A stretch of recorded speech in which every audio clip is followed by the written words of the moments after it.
दोस्तों नमस्कार, कैसे आप सभी। मैं आपका फ्रेंड एडवोकेट विक्रम सिंह चौहान। दोस्तों आज की वीडियो में हम बात करेंगे कि अगर आप विदाउट ड्राइविंग लाइसेंस के गाड़ी ड्राइव करते हैं, कोई व्हीकल चलाते हैं, तो उसमें क्या पेनल्टीज हो सकती हैं, और अगर आपका कोई चालान हो जाता है तो उसमें आपके पास लीगल रेमेडीज रहती हैं, किस तरीके से आपको सिचुएशन को हैंडल करना है। तो इन्हीं सारी डिटेल्स के बारे में आज की वीडियो में हम लोग जानेंगे। अगर आप पहली बार हमारे चैनल पर आए हैं तो प्लीज़ चैनल को लाइक, सब्सक्राइब और शेयर कीजिए। हम लोग इसी प्रकार की लीगल अवेयरनेस से रिलेटेड वीडियो आप साथियों के लिए लेके आते हैं। तो चलते हैं हम आज की वीडियो के टॉपिक के ऊपर।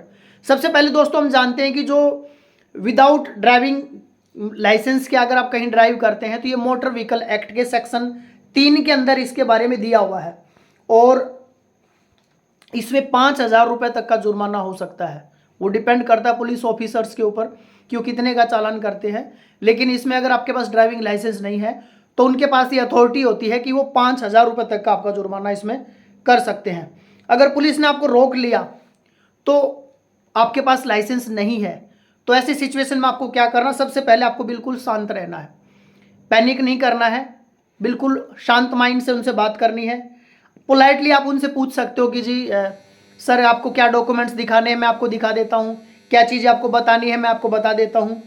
उसके बाद आप अगर घर पे आपके पास मतलब लाइसेंस है, ड्राइविंग लाइसेंस है, लेकिन आप कैरी करना भूल गए हैं, तो आप उनको बता सकते हो कि जी मेरी ये मजबूरी थी, या मैं जल्दबाजी में आ गया था, या मेरा पर्स घर पे रह गया है। जो भी सिचुएशन है आप उनको क्लियरली बता दीजिए, और आप उनसे रिक्वेस्ट कर लीजिए कि मेरे पास ये है लेकिन कुछ सर्कमस्टांसिस ऐसा हुआ कि जल्दबाजी में मैं भूल गया हूँ। उसके बाद पुलिस ऑफिसर अगर चालान कर देता है तो आप उनसे चालान की कॉपी ले लीजिए और उनसे रिसिप्ट जरूर मांग लीजिए। तो ये बेसिक चीज़ आपको फॉलो करनी है इन फ्यूचर, अगर आप कोई पुलिस वाला आपको रोक लेता है अगर चालान वगैरह करता है तो। उसके बाद क्या क्या ऑप्शन आपके पास रहता है अगर चालान आपका हो जाता है। पहला ऑप्शन तो ये है कि आप ऑन द स्पॉट वहीं पे आप ऑनलाइन चालान भर सकते हो। ऑनलाइन पुलिस आजकल उनके पास ऑप्शन है कि आप वहीं पे कर सकते हो, या ऑनलाइन एम परिवहन की वेबसाइट पे जाके आप ई चालान पोर्टल ट्रैफिक पे जाके भी आप ऑनलाइन वहाँ पे कर सकते हो। दूसरा ऑप्शन ये है कि आप उसको रिफ्यूज़ कर सकते हो कि जी मैं कोर्ट में इसको फेस करूँगा, कोर्ट में इसको कंटेस्ट करूँगा। तो दोनों ऑप्शन आपके पास रहते हैं। अगर चालान आपको कंटेस्ट करना है तो आपको क्या चीज़ें आपके पास डिटेल्स होनी चाहिए। सबसे पहले चालान की डिटेल, चालान नंबर वगैरह क्या है, कौन सा पुलिस स्टेशन है, किस ऑफेंस और किस सेक्शन में, कौन सी जगह पे, टाइम, लोकेशन, फोटो ऑफ चालान के प्रूफ वगैरह, रिसिप्ट वगैरह आपके पास सारी चीज़ें होनी चाहिए। दूसरा आप आपके पास अपने जो भी एविडेंस है वो आप कलेक्ट कीजिए। अगर आपने कोई गाड़ी में डैश कैम लगा रखा है, या वहाँ कोई सीसीटीवी कैमरा, या किसी ने कोई वीडियो बनाई है, तो वो प्रूफ अगर आपके पास हो तो वो आप रख सकते हो। उसके बाद चालान चेक, अपना ई चालान आप चेक कर सकते हो। courts.gov.in के नाम से वेबसाइट है, आप वहाँ पे जाके स्टेट वाइज अपना ई चालान वहाँ पे रहता है, परिवहन की वेबसाइट रहती है एम परिवहन की, वहाँ पे आप सारी चीज़ें चेक कर सकते हो। रिटर्न पिटिशन या रिप्रेजेंटेशन आप फाइल कर सकते हो कोर्ट में, जो भी आपका नियर बाई मजिस्ट्रेट है, जो भी जिस जुरिडिक्शन में आपका एरिया आता है। और अगर कोर्ट के अंदर रूल्स के अगेंस्ट आपने काम किया है तो कोर्ट आपके ऊपर फाइन भी लगा सकता है। तो ये कुछ बेसिक चीज़ें, अगर आप चालान को कंटेस्ट करते हैं कोर्ट में, उस चीज़ को अगर आप लेके जाते हो, आपके पास स्ट्रॉन्ग क्या एविडेंस हो सकते हैं कॉमनली। अगर आपके पास लाइसेंस है और आप भाई गलती से भूल गए हो, घर पे कैरी करना भूल गए हो, कुछ इमरजेंसी थी, तो कोर्ट में ये सारी चीज़ें आप उनको बता सकते हो कि माय लॉर्ड ये ऐसे ऐसी सिचुएशन थी। अगर आप एविडेंस दे सके तो कोर्ट कई बार उसमें आपको रिलीफ दे सकता है। उसके बाद कोई इमरजेंसी आपकी थी तो इमरजेंसी आप उनको शो कर सकते हो।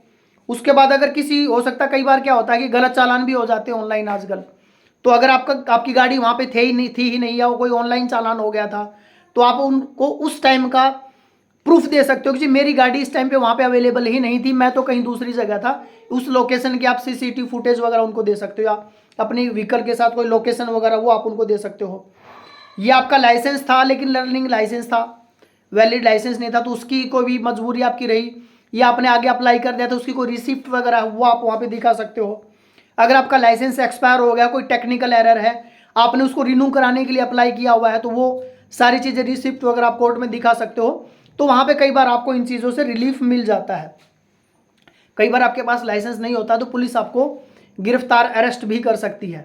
लेकिन ये बहुत वास्ट सिचुएशन, मतलब कभी कभार ऐसी सिचुएशन होती है कि पुलिस आपको गिरफ्तार करती है, आप बहुत ज़्यादा रश ड्राइविंग कर रहे हैं, आपने कोई बड़ा नुकसान कर दिया, कोई बड़ा एक्सीडेंट कर दिया और आपके पास लाइसेंस नहीं है, तो पुलिस आपको गिरफ्तार कर सकती है। लेकिन ऐसी सिचुएशन में आपको पैनिक नहीं होना, उनसे पूछना है जी मेरी भाई क्या मेरे से कोई गुनाह हुआ है, तो जो उनसे आप कामली बात करके पता कर सकते हो जी किस रीज़न से आपको वो लोग गिरफ्तार कर रहे हैं, और वहाँ पे ऑन द स्पॉट भी आपको बेल पिटिशन लगा के आप वहाँ से थाने से भी आपकी जमानत हो जाती है, या फिर 24 घंटे के अंदर उनको आपको मजिस्ट्रेट के सामने प्रेजेंट करना होता है।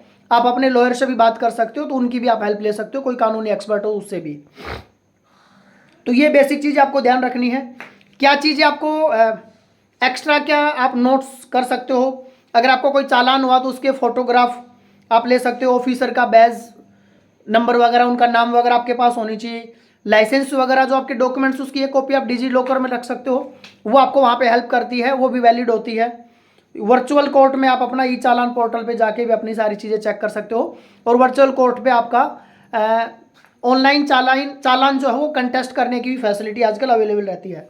आपको क्या चीज़ें नहीं करनी चाहिए, वहाँ पे पुलिस ऑफिसर के साथ आपको कोई किसी प्रकार का कोई आर्गूमेंट नहीं करना है, किसी भी चालान को इग्नोर नहीं करना है, नॉन पेमेंट को इग्नोर नहीं करना है, नहीं तो आपके घर सम्मन वगैरह भी आ सकते हैं। और किसी भी डॉक्यूमेंट को जालसाजी से, मतलब अगर आपके पास डॉक्यूमेंट नहीं है तो उस चीज़ को एक्सेप्ट कीजिए, गलत तरीके से धोखाधड़ी से कोई भी डॉक्यूमेंट बना के दिखाने की कोशिश मत कीजिए। तो ये कुछ बेसिक चीज़ें आप ध्यान में रख सकते हैं। तो मोटर व्हीकल एक्ट के सेक्शन 3 के अंदर ड्राइविंग लाइसेंस के बिना ड्राइविंग का मतलब डिटेल्स दी गई है, और ये इसका अमेंडमेंट 2019 के अंदर हुआ था। पहले 1988 में मोटर व्हीकल एक्ट आया था, 2019 में इसके अंदर कुछ अमेंडमेंट किए गए थे। चालान के अंदर जो पहले फाइन वगैरह था पहले, उसके अंदर भी अमाउंट को बढ़ा दिया गया था, और अभी ये 5000 रुपीज़ तक का आपका विदाउट लाइसेंस अगर आप ड्राइव करते हैं तो आपका चालान हो सकता है। तो नेक्स्ट वीडियो दोस्तों आप किस टॉपिक पे चाह रहे हैं प्लीज़ कमेंट बॉक्स में मेंशन कीजिए, हम लोग उसी टॉपिक पे आप साथियों के लिए वीडियो लेके आएंगे। हम जल्द मिलते हैं एक और नई वीडियो के साथ, तब तक आप साथियों का दिल की गहराई से बहुत बहुत धन्यवाद। जय हिंद, जय Bharat, Vande Mataram, thank you very much.